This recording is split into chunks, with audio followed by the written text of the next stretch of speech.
Alright guys, BMW N55 engine, 3-liter twin turbo. Gonna show you guys how to test the sensor. There's a heated thermostat sensor on this. So underneath passenger side right here, and there's a sensor right there, 2-wire sensor. I'm gonna show you where it's at. Alright, that big round plastic housing right there, that's a thermostat housing.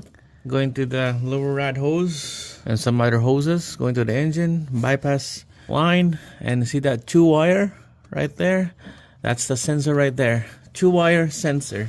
This is loose already. I unplug it so it's easy to come out. So we're gonna put a test leads on that 2 pin right there, and then we'll use a multimeter and check it out.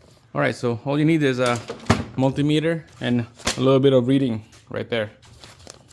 All right, so heated thermostat right there. Okay, we're gonna follow this guideline, or they called it as a characteristic map thermostat sensor. That will be right here, white wire, red or green wire. So we're gonna do a resistance test on this one. We're just gonna do a resistance test on that sensor. Signal test, it's a waveform. I don't have a tools to check out waveforms, so we're not gonna do that. We're just gonna do a resistance test on there. So let's go underneath, let's rig up our tools, and then let's see what's the result. Alright, so I got this female pin right here. One is taped up so that they don't attach each other.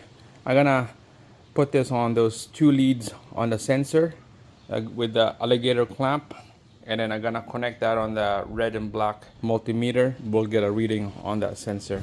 So let's go underneath. Alright, we're just gonna quickly put this in here. It's gonna be tough with one hand, so I'm gonna try it.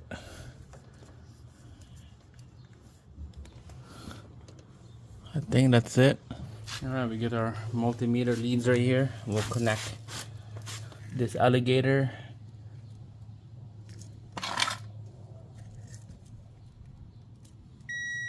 There you go.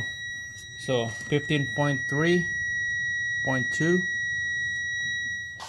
So back in our chart here, I did the test on this already a couple hours ago. I got a 15.6, and if you get the engine running, 52 ohms on that one with 98 Celsius temperature when the engine is running. I got a 15.3, and it says here it's 10 to 14, so we're over the range. So that means that that sensor, it's over, it's done. It needs a new one.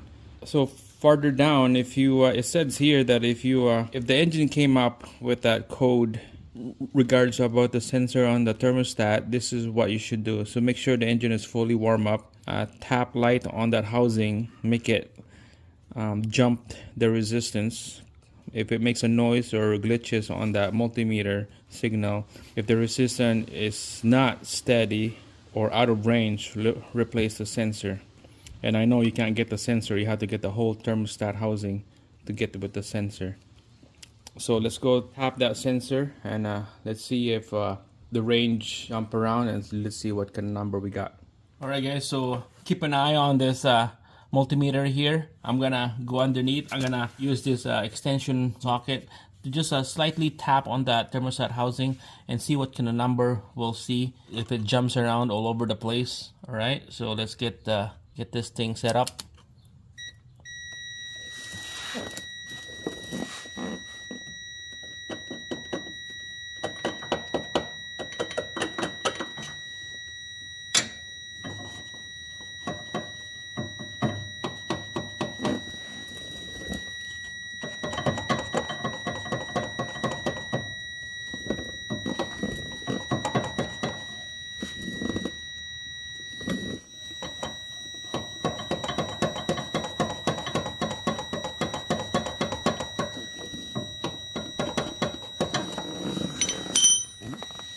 Alright, so on that test, because the engine is warm already, so it's not doing anything. But before, when I did this test earlier, let's go back in here.